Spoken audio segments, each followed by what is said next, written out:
할렐루야. 네, 이 새벽에도 말씀의 목마름으로 또 성령에 대한 갈급함으로 아침을 깨워주신 주님에 의지하여 말씀 앞에 나오신 한 분 한 분을 주님의 이름으로 축원합니다.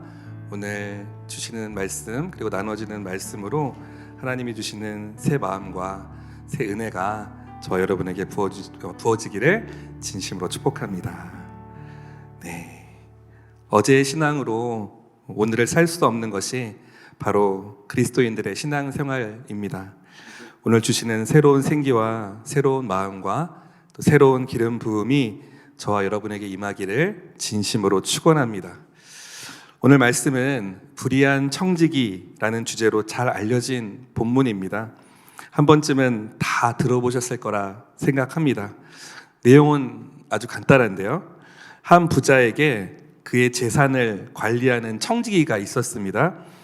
청지기는 위탁 관리인을 말합니다. 요즘 말로 하면 전문 경영인 정도라고 할까요?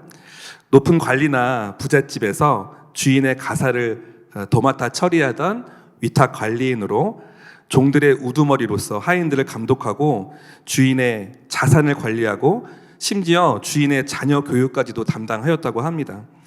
성경에 언급된 대표적인 청지기로는 우리가 잘 알고 있듯이 아브라함 집에 있던 엘리에셀, 그리고 또 보디발의 집에 있던 요셉, 이들이 성경에 나와 있는 저희가 잘 알고 있는 청지기입니다.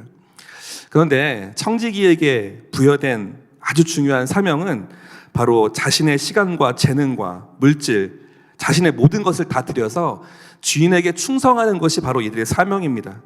청지기에게 요구되는 가장 중요한 덕목은 주인에게 충성하는 것입니다. 그런데 오늘 저희가 읽은 본문에 나와 있는 그 말씀 그대로 이 청지기가 주인의 재물을, 주인의 재산을 낭비하고 있다라는 소문을 주인이 들은 것입니다. 주인이 당연히 화가 났겠죠. 청지기는 공금횡령, 배임, 문서 위조와 같은 사기죄를 저지른 것입니다. 주인은 청지기를 불러서 아주 단호하게 그를 해고해버리고 맙니다. 그리고 청지기는 아주 심각하게 고민에 빠지기 시작하죠. 3절에 보면은 그의 현실적인 고민이 아주 적나라하게 나오는데요, 오늘 말씀 3절을 다시 한번 읽어보겠습니다. 시작. 청지기는 속으로 생각했다. 주인이 내게서 일자리를 빼앗으려 하는데 내가 무얼 할 수 있을까? 땅을 파자니 힘에 부치고 빌어먹자니 창피하구나. 네, 이제 나이도 어느 정도 들었고 또 관리인으로만 평생을 살아왔기 때문에 지금부터 먹고 살아야 할 일이 너무 막막했던 거예요. 그런데 그가 무언가를 결심합니다. 4절부터 7절까지 그의 결심에 따른 행동에 대해서 나오는데요, 4절부터 7절까지 저희가 한번 읽어보도록 하겠습니다. 자, 시작. 내가 무엇 할 수 있는지 알겠다. 내가 청지기 자리를 잃을 때 사람들이 나를 자기 집으로 맞아들이도록 해야겠다. 그래서 그는 자기 주인에게 빚진 사람들을 하나씩 불러들였다. 그가 첫 번째 사람에게 물었다. 당신이 우리 주인에게 진 빚이 얼마요? 그 사람은 올리브 기름 100바투스를 꾸었습니다 라고 대답했다. 청지기가 말했다. 당신의 빚 증서요? 어서 앉아서 50바투스라 적으시오. 그러고 나서 청지기는 다른 사람에게 물었다. 당신의 빚은 얼마요? 그 사람은 밀 100코르스입니다 라고 대답했다.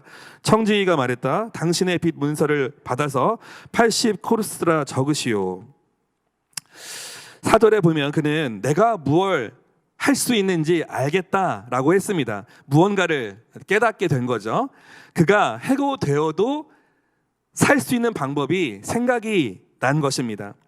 본문에는 채무자가 2명 등장하지만 5절에 보면요, 빚진 사람을 하나씩 불러들였다라고 되어 있는 것을 보면 불러들일 수 있는 채무자들은 다 부르는 것 같습니다. 그리고 그들의 채무액을 자기 마음대로 깎아줍니다. 100바투스에서 50바투스로, 100코르스에서 80코르스로. 자기 돈도 아니면서 엄청난 돈들을 깎아줘 버립니다. 빚을 진 채무자의 입장에서는 이게 웬 횡재입니까? 너무나도 감사해하면서 머리를 조아렸겠죠. 이 또한 주인 입장에서는 자신의 뒤통수를 치는 일이었음이 틀림없습니다. 자, 그런데 문제는 지금부터인데요, 8절을 한번 읽어보도록 하겠습니다. 8절 시작. 주인은 불의한 청지기의 약삭빠른 행동을 보고 오히려 칭찬했다. 이 세상의 자녀들이 자기들끼리 거래하는 데는 빛의 자녀들보다 더 약삭빠르다. 아멘. 네, 이 부분이 이 16장 8절 이 부분이 이게 목회자들과 우리 신학자들 사이에서 해석하기에 매우 난해한 부분으로 여겨집니다. 파트 교역자들이 이제 설교를 하는 이번 한 주 동안 어느 요일에 설교를 할 것인가를 놓고 제일 먼저 저에게 선택의 기회가 주어졌었습니다. 제가 그때 사역들이 좀 있어서 저는 제일 마지막에 하겠다고 한 것이 이 설교를 준비하면서 얼마나 후회했는지 모릅니다. 이렇게 난해하고 어렵고 의견이 분분한 본문인 줄 알았더라면 아마 다른 요일에 설교를 했을 것입니다. 이 본문에 대해서 여러 설교자들의 해석이 조금씩 다르고 목회자들이 많이 보는 주석의 내용도 책마다 조금씩 다르게 정리가 되어 있는 거예요. 제가 이 본문을 어떻게 전하느냐에 따라서 이 시대를 살아가고 계시는 우리 성도님들에게 필요한 말씀으로 전달이 될 것인가 아닌가, 이것이 정해질 수도 있기 때문에 오늘 설교에 대해서 많은 고민과 기도를 하게 되었습니다. 자, 일단 이 주인이 뜬금없이 하게 된 이 칭찬은 과연 무엇일까요? 이 불의한 청지기가 저지른 일들이 칭찬을 받을 만한 일입니까? 이 청지기는 마지막까지 해서는 안 된 일을 했습니다. 심하게 말하면 은혜를 원수로 갚은 것이죠. 주인에게 충성을 다해야 하는 것이 청지기의 사명임에도 불구하고 그는 마지막까지 주인을 배신합니다. 그런데 칭찬을 받습니다. 이걸 어떻게 해석하시겠어요? 이 부분이 참 어려운 것 같습니다. 8절 말씀해 보면 이미 불의한 청지기라고 명명되어 있습니다. 이 사람은 불의한 것이 맞고 자기가 살기 위해서 부정직하고 자기밖에 모르는 이기적인 행동을 합니다. 누가 보아도 이 청지기가 행한 일들은 불의한 일들이기 때문에 이 불의함에 대해서는 누구도 반박하지 않을 것입니다. 불의함에 대해서 칭찬을 받았을 리는 없습니다. 그렇다면 무엇에 대한 칭찬이었을까요? 이 청지기가 칭찬을 받은 이유를 두 가지 정도로 살펴볼 수도 있습니다. 첫 번째, 이 청지기는 자신의 장래를 대비한 그 부분에 대해서, 그 지혜에 대해서 칭찬을 받게 됩니다. 오늘 말씀 8절을 다시 한번 읽어보도록 하겠습니다. 시작. 주인은 불의한 청지기의 약삭빠른 행동을 보고 오히려 칭찬했다. 이 시대의 자녀들이 자기들끼리 거래하는 데는 빛의 자녀들보다 더 약삭빠르다라고 되어 있습니다. 이 청지기는 자기에게 남아있는 시간이 얼마 없다라는 사실을, 이제 이 집에서의 마지막 때가 코앞에 닥쳤다라는 것을 절감하게 되었겠죠. 내가 지금 이 집에서 쫓겨나면 아무것도 할 수 없는데 나와 우리 가족들은 어떻게 해야 할까? 쫓겨난 다음에 자신의 모습, 쫓겨난 이후에 가족들의 모습, 그의 미래의 모습을 예측하고 그 모습이 불행해지지 않기 위한 대비를 한 것입니다. 비록 이 집에서는 쫓겨날지언정, 이 집에서는 해고 당할지 몰라도 내가 잘 대해준 사람들은 나를 위해서 무언가 도움의 손길을 내밀어 줄 것이다 라는 예상을 한 거죠. 이 청지기는 비록 불의했지만 해고를 당해서 끝이 나도 이 다음을 예비하는 지혜를 가졌던 것입니다. 그리고 그 지혜로운 생각 이후에 거침없이 행동으로 옮기는 추진력까지 겸비한 사람이었던 것입니다. 8절 방금 읽었는데요. 우리말 성경과 개역개정이 약간 다르게 표현이 되어 있습니다. 우리말 성경은 주인은 불의한 청지기의 약삭빠른 행동을 보고 칭찬했다 라고 되어 있는데요. 개역개정 성경에는 주인이 이 옳지 않은 청지기가 이를 지혜 있게 하였으므로 칭찬했다라고 되어 있습니다. 이 지혜 있게라는 이 말은 헬라어 프로니모스를 번역한 것인데요. 신중하고 사력 있고 용이 주도하다라는 개념을 담고 있습니다. 즉, 이 청지기의 모습에서 우리는 이 세상에서 이 사람 아주 유능하고 성공했다라고 말할 수 있는 사람의 전형적인 모습을 볼 수 있습니다. 주인이 바로 이 점을 칭찬하고 있는 것입니다. 그리고 이 청지기와 비교의 대상에 놓여 있는 사람들, 이 청지기로 대변되는 세상 사람들과 극명하게 대비되는 대상이 누구인가?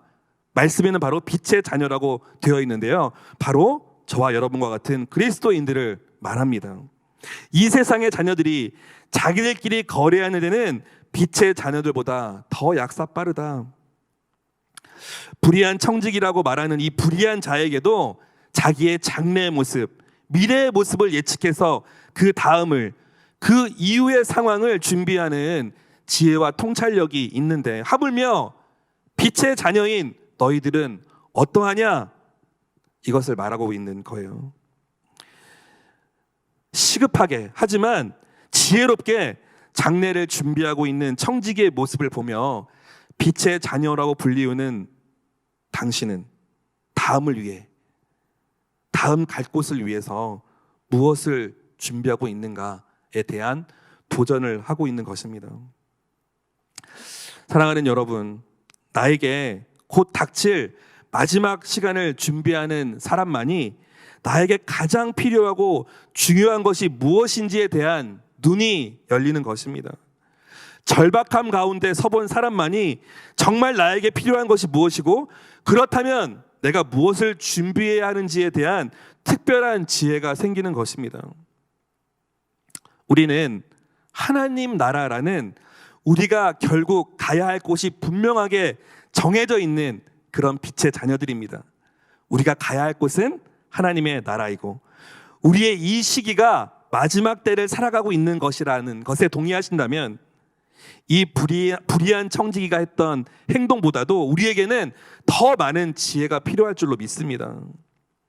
이 불의한 자는 불확실한 미래를 대비해서 어떻게든 자신에게 안전한 조치를 취해 보려고 그 절박함 가운데 오는 지혜를 사용하여서 장래를 예비하려고 생각과 뜻을 정리하고 몰입하고 초점을 집중하는데, 빛의 자녀인 우리에게 정해진 바로 그곳, 하나님 나라를 가기 위한 준비를 해야 하는 우리가 이 마지막 때를 지나면서 어떠한 마음가짐과 태도로 어떠한 준비를 해야 하는지에 대한 지혜가 있는가, 대비가 되어 있는가에 대한 도전을 주는 것이라 믿습니다. 세상 사람들은 보장된 미래가 없기 때문에 정말 열심히 살아가는 사람들이 많습니다. 믿을 게 자기 자신밖에 없는 것이죠. 보장된 미래가 없기 때문에 그래서 열심히 살 수밖에 없습니다. 스스로를 지켜줄 수 있는 것은 자신의 정신과 자신의 재산, 돈밖에 없으니까요. 그런데 저와 여러분, 빛의 자녀들은 미래를 알고 있습니다. 장차 장래에 우리가 어디로 가야 하는지 그 곳을 알고 있는 것이죠. 우리가 하나님의 나라, 그리고 천국과 지옥에 대한 분명한 지식과 확신을 가지고 있다면 이 마지막 때에 거룩한 빛의 자녀만이 갈 수 있다는 그곳으로 가기 위해서 어떠한 모습으로 살아야 할까? 어떠한 대비를 해야 할까? 그저 대충대충 살아도 될까요? 아니요. 하나님에 대한, 하나님의 나라에 대한, 그리고 천국에 대한 분명한 확신이 있다면 사도 바울의 고백처럼 표대를 향하여 그리스도 예수 안에서 하나님이 위에서 부르신 부름의 상을 위하여 달려가노라 라는 말씀을 마음에 품고 더 열심히 하루하루 성실한 최선으로 살아야 함을 믿습니다. 에베소서 5장 15절부터 17절까지 이 시대를 살아가는 저와 여러분에게 주시는 말씀으로 믿는데요, 이렇게 나와 있습니다. 그러므로 여러분은 어떻게 행할 것인지 주의 깊게 살펴 어리석은 사람같이 살지 말며 지혜로운 사람같이 사십시오. 세월을 아끼십시오. 때가 악합니다. 그러므로 지각 없는 사람이 되지 말고 주의 뜻이 무엇인지 분별하십시오. 아멘. 마지막 때임을 알고 그 절박함 가운데 서본 사람만이 하늘에서 부어주시는 지혜를 경험하게 될 줄로 믿습니다. 절박한 사람만이 가질 수 있는 분별력과 통찰력이 있습니다. 간절한 사람에게만 부어지는 특별한 지혜가 있습니다. 절실한 사람만이 볼 수 있는 세상이 있음을 믿습니다. 그리고 그 절박한 자에게 부어진 지혜와 통찰력을 하나님이 쓰십니다. 하나님 나라에 대한 소망과 확신을 가지고 마지막 때를 준비하는 그 지혜와 통찰력으로 장래를 대비하며 하나님이 주신 지혜로 쓰임받는 저와 여러분이 되시기를 진심으로 축원합니다. 자, 두 번째, 이 청지기가 칭찬받은 이유가 또 한 가지 있는데요. 바로 자신의 주인에 대해서 너무나 잘 알고 있었기 때문에 받은 칭찬입니다. 첫 번째는 장래를 대비하는 지혜로움 때문에 받은 칭찬이고요. 두 번째 받은 칭찬은 자신의 주인에 대해서 너무나 잘 알고 있었기 때문에 받은 칭찬입니다. 케네스 베일리라는 중동 지역 선교사로 사역하신 분의 책이 있는데요. 중동의 눈으로 본 예수라는 책에 바로 이 본문에 대해서 이렇게 말하고 있습니다. 왜 불의한 청지기가 칭찬을 받았는가? 왜 그가 지혜롭다는 칭찬을 받았는가? 불의한 청지기 비유에서 말하는 지혜, 즉 예수님이 이 비유에서 이 주인을 통해서 지혜롭다고 칭찬한 이 청지기의 지혜는 자기 주인에게서 경험한 은혜와 자비에 자신의 모든 것을 걸었던 지혜다. 자기 주인이 어떠한 분이라는 것을 너무나도 잘 알고 있었던 자의 지혜다라고 해석을 합니다. 이 청지기는 비록 자신이 불의한 짓을 했지만 결국 너그러운 주인의 제한 없는 사랑과 자비를 온전히 신뢰하는 것만이 자신이 살 수 있는 유일한 길이라는 것을 알았다는 거예요. 이 청지기는 자신이 행한 불의한 행동 때문에 질책을 받으면서도 주인의 너그럽고 자비로운 성품을 확신하고 자신의 미래를 주인의 자비와 은혜 위에 두었던 그 지혜로움 때문에 칭찬을 받은 것이다 라고 말하고 있습니다. 비록 불의한 행동을 했을지라도 끝까지 주인의 자비로움에 대해서는 의심을 품지 않았던 그의 믿음을 칭찬하는 것이다 라고 말하면서 이제 그 포커스를 우리들에게로 옮깁니다. 우리의 하나님 아버지는 우리의 불의와 방탕과 불순종에도 불구하고 또다시 우리를 자비와 은혜로 안아주시고 품어주시고 용서해주시고 우리를 사랑하시는 하나님 아버지이시다 라는 해석을 합니다. 이 청지기가 자기 살 길을 지혜롭게 마련하였다는 것뿐만 아니라 주인의 성품에 대한 온전한 신뢰가 있었다는 것이 칭찬받기에 충분하다라는 말이죠. 저는 이 글을 읽으면서 마태복음 25장에 나와 있는 달란트 비유가 떠올랐습니다. 마태복음 25장 그 15절 이하에 보면 이 주인이 종들의 능력에 따라서 5달란트, 2달란트, 5달란트, 2달란트, 1달란트를 주고 여행을 떠나는 장면이 나옵니다. 여행에서 돌아와 보니 5달란트, 2달란트를 받은 사람은 장사를 하여서 2배로 늘려놓았고 1달란트 받은 사람은 사용하지 않고 땅에 묻어놓았다라는 비유가 나오죠. 1달란트 받은 사람이 그냥 땅에 묻어놓은 그 이유는 주인이 주신 그 1달란트마저 잃어버릴까 봐 그냥 땅에 묻어두었다라고 했습니다. 적어도 손해를 보지 않았다라는 것을 위안으로 삼았겠죠. 대단한 착각입니다. 하나님은 우리에게 주신 그 달란트의 크기와 양이 어떠하든 우리에게 주신 능력이 크든 작든 우리가 그걸 사용하기를 원하시는 분입니다. 여러분, 주인은 부자가 되고 싶은 그런 사람이 아닙니다. 5달란트와 2달란트를 가진 사람은 주인의 마음, 주인의 성품을 아는 사람이었던 거예요. 자신의 재산을 조금이라도 늘려보려고 그들에게 각각 돈을 맡겨놓은 것이 아니라는 것입니다. 그들의 달란트를 사용하는 그 헌신을 통해서 그들도 주인과 함께 영광을 받을 자리에 함께 앉을 수 있도록 하기 위한 것입니다. 설사 아무런 열매가 없었다 하더라도 5달란트를 사용하고 2달란트를 사용해서 돌아온 게 아무것도 없었다 하더라도 이 주인은 아니다, 잘했어, 애썼구나 라고 하시는 그런 주인이라는 것입니다. 사랑하는 성도 여러분, 우리가 하나님 아버지에 대해서 얼마나 알고 있습니까? 우리의 주인이신, 우리를 직접 자신의 손으로 만드신 하나님에 대해서 얼마나 알고 계신가요? 혹시나 우리의 불의함에 대한 그 공의로운 심판자의 모습으로만 기억하고 계시지는 않으신가요? 불의한 청지기와 같은 우리의 불의한 모습에 대해서 불의한 청지기를 해고하는 것과 같이 동일하게 죄에 대해서 심판을 말씀하시는 하나님이시긴 하지만